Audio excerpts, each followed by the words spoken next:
भोलेनाथ की जय हो, गौरी माता की जय हो। आज आप सुनेंगे हरियाली तीज की कथा।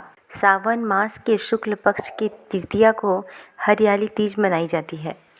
हरियाली तीज सावन के महीने में आने वाला त्यौहार है जो देवी पार्वती को समर्पित है।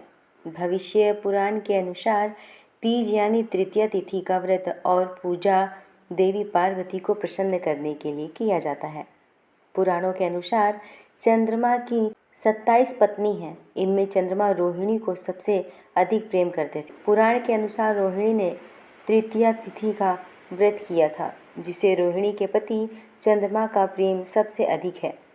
सावन के मास में जो कुंवारी कन्या और सुहागन तृतीया तिथि को हरियाली तीज की कथा सुनती है और देवी पार्वती की भगवान शिव के साथ पूजा करती है, उन्हें मनोवांछित जीवन साथी की प्राप्ति होगी और सुहाग की उम्र भी इनकी लंबी।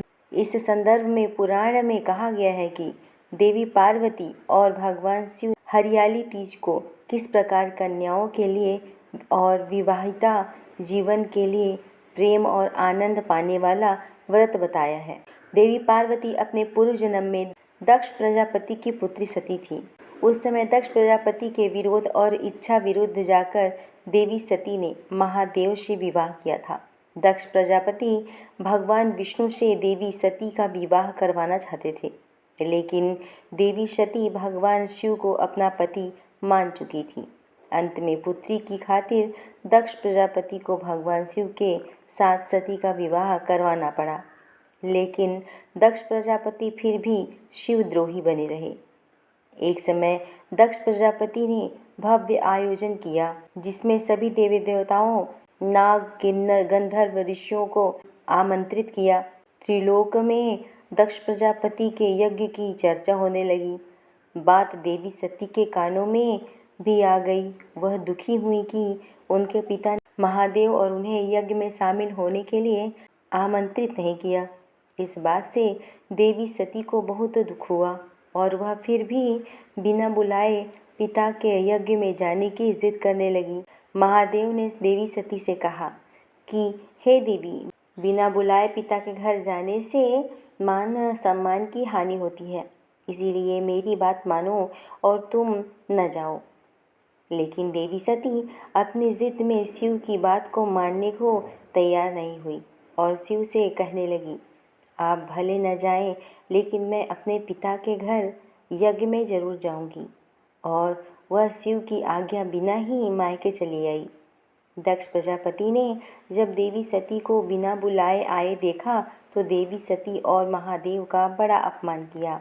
उस समय देवी सती को महादेव की बातों को स्मरण हो आया और अपनी भूल का वह पश्चाताप करने लगी। सती ने कहा, महादेव के मना करने पर भी मैं यहाँ आई और मेरे कारण मेरे पति का अपमान हुआ, अतः अब किस मुँह से मैं शिव के समक्ष जाऊंगी।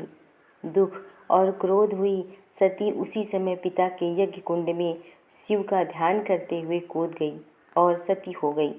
देवी सती ने अग्नि कुंड में देह त्याग की सूचना मिलते ही भगवान शिव अत्यंत क्रोधित होकर वीरभद्र को प्रकट किया, जिसने दक्ष प्रजापति के यज्ञ को नष्ट कर दिया। इसके बाद शिव जी घोर साधना में लीन हो गए। इधर देवी सती को भगवान शिव की आज्ञा का उल्लंघन करने का दंड भी मिला और उनका कई जन्म होता रहा। इस तरह देवी सती के 108 जन्म हुए। 107 जन्मों तक वह भगवान शिव को पुनः पति रूप में पाने के लिए तपस्या करती रहीं। 108वें जन्म में देवी सती का हिमालय की पुत्री पार्वती के रूप में जन्म हुआ। इस जन्म में देवी पार्वती भगवान शिव को पति रूप में पाने के लिए सावन में मृतिका से शिवलिंग का निर्माण करके भक्ति भाव से शिव जी की पूजा किया और तपस्या में लीन हो गई। देवी पार्वती की तपस्या से अंत में प्रसन्न होकर हरियाली तीज पर भगवान शिव प्रकट हुए और देवी पार्वती को वरदान दिया कि तुम मेरी अर्धांगिनी बनोगी।